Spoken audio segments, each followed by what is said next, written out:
যখন কেউ পবিত্র ধর্ম নিয়ে রাজনীতি করে, যখন কেউ স্বাধীনতার চেতনার কিনে ব্যবসা করতে চায়, যখন কেউ হাজার মানুষের শহীদের জুলাই বিপ্লব কিনে ব্যবসা করতে চায়, আজকের বাংলাদেশের সংসদের এই যে বৈচিত্র্য, এই বৈচিত্র্যের সঙ্গে বিগত 12টি জাতীয় সংসদের তেমন কোনো মিল খুঁজে পাওয়া যাবে না। বিরোধী দলের আসনে আসেন এমন একজন ব্যক্তি, কারাগারে যার সান্নিধ্য পাওয়ার সুযোগ হয়েছে আমার জানা মতে তিনি ইসলামী ছাত্র সংঘ মতো এরকম একটা প্রচলিত ছাত্র সংগঠনের প্রোডাক্ট হিসাবে জামায়াতে ইসলামের রাজনীতিতে আসেন নাই। তিনি তার নিজস্ব চিন্তা থেকেই জামায়াতে ইসলামীকে দেখেন এবং নেতৃত্ব দেন। যদি পরাজিত আওয়ামী লীগ আবার এই সংসদে কোনদিন ফিরে আসে, সে যদি দাবি করে যে 24শে জুলাইয়ের গণহত্যার কথা বলা যাবে না, তার গা থেকে তার হাত থেকে কিন্তু রক্তের দাগ মোছা যাবে না।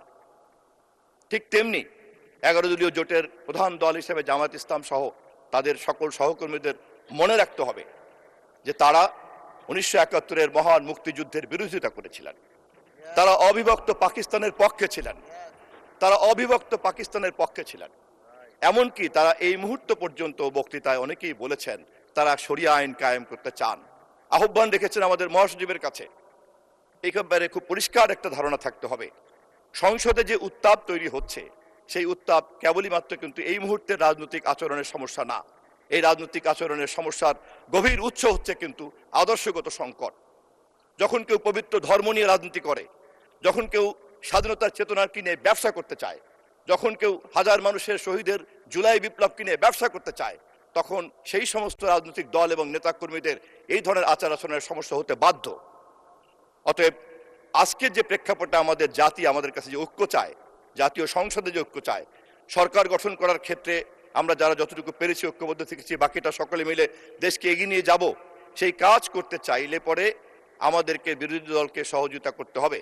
কিন্তু বিরোধী দলের মাথায় রাখতে হবে সহযোগিতার ক্ষেত্রে তাদের প্রধান বাধা হচ্ছে তাদের এই আদর্শগত সংকট। আমরা জাতীয়তাবাদী দল বিএনপি ইতিহাস ঘাটলেই দেখা যাবে 1971-এ এদেশের মানুষ যখন পাকিস্তানিদের বিরুদ্ধে দাঁড়িয়েছে, আমাদের প্রতিষ্ঠাতা শহীদ রাষ্ট্রপতি জিয়াউর রহমানের নেতৃত্বে সেই দিন রাজনৈতিক সংগ্রামকে যুদ্ধের সংগ্রামে রূপান্তরিত করা হয়েছে। 1975-এর পরে যখন জাতি সংকটে পড়ল, তখন আবার আমরা দেখলাম বাংলাদেশ বনাম আওয়ামী লীগের সৃষ্ট সংকট যখন মুখোমুখি দাঁড়ালো, সিপাহী জনতার বিপ্লবের মধ্য দিয়ে আবার আমাদের শহীদ রাষ্ট্রপতি জিয়াউর রহমান সেই সংকট সমাধান করলেন। 1982-তে এরশাদ যখন আমাদের ভোটাধিকারকে কেড়ে নিয়ে দীর্ঘদিন অবৈধভাবে শাসন করলো, গুলি করে মানুষ মারল, তখনও দেশনেত্রী বেগম খালেদা জিয়ার নেতৃত্বেই জনগণ বনাম স্বৈরাচারের এই যুদ্ধে আমরা বিজয় লাভ করেছি। 2024-এ একই ঘটনা, তারেক রহমানের নেতৃত্বে আবার আমরা ফ্যাসিবাদী হাসিনাকে হটিয়ে এই দেশে নির্বাচন আদায় করেছি এবং এই নির্বাচিত সংসদ নিয়ে বসেছি। অতএব ইতিহাস আমাদেরকে বারবার মাননীয় মন্ত্রী 2 মিনিটে শেষ করেন। 2 মিনিটে শেষ করেন। জি, বাংলাদেশ জাতীয়তাবাদী দল জাতীয় সংকটে বারবার নেতৃত্ব দেয় এবং এই সংকট মোকাবেলা করার ক্ষেত্রে অতীতের শাসকরা রাষ্ট্র ক্ষমতাকে ব্যবহার করে, কিন্তু বাংলাদেশ জাতীয়তাবাদী দল রাজনৈতিক প্রক্রিয়া, গণতান্ত্রিক প্রক্রিয়া, সাংবিধানিক প্রক্রিয়া, যুক্তি তর্ককে কেবলমাত্র ব্যবহার করে। আজকে পার্লামেন্টও তার প্রমাণ। এই জামাতে ইসলামকে অতীতের সরকারের মধ্যে কারা কারা কি করেছে তারা তা জানেন। আর বাংলাদেশ জাতীয়তাবাদী দল তাদের সঙ্গে ফ্যাসিবাদের কাছ থেকে রক্ষা করে তাদের নাগরিক অধিকারকে ফিরিয়ে দেওয়ার কাজে যেমন সহযোগিতা করেছি, তেমনি আবার আজকের বাংলাদেশে যখন স্বাধীনতা যুদ্ধের চেতনার ভিত্তিতে, মুক্তিযুদ্ধের চেতনার ভিত্তিতে গণতন্ত্রকে প্রাতিষ্ঠানিকীকরণ করতে হবে, সংসদকে কার্যকরী করতে হবে এবং তারেক রহমানের নেতৃত্বে জনগণের এই স্বপ্ন পূরণ করার কাজে সরকারি দল বিরোধী দলের একটা যৌথ দায়িত্ব পালন করতে হবে, তখন সেই দায়িত্ব তাদের কাছে আমরা প্রত্যাশা করি।